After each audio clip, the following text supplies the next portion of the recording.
Albert Einstein var en klog mand. Det er der vist ingen tvivl om.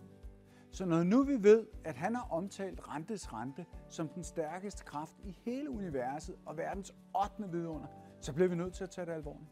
Lad mig prøve at forklare dig hvorfor. Den simple forklaring af rentes rente, det er, at du får et afkast af det afkast, du allerede har fået tidligere. Et meget simpelt eksempel. Hvis du i dag investerer 10.000 kroner, får 10% i afkast det første år, så har du altså 11.000 kroner efter det første år. Hvis du året efter også får 10% i afkast, så vokser din investering med 1.100 kroner, altså fra de 11.000 til 12.100.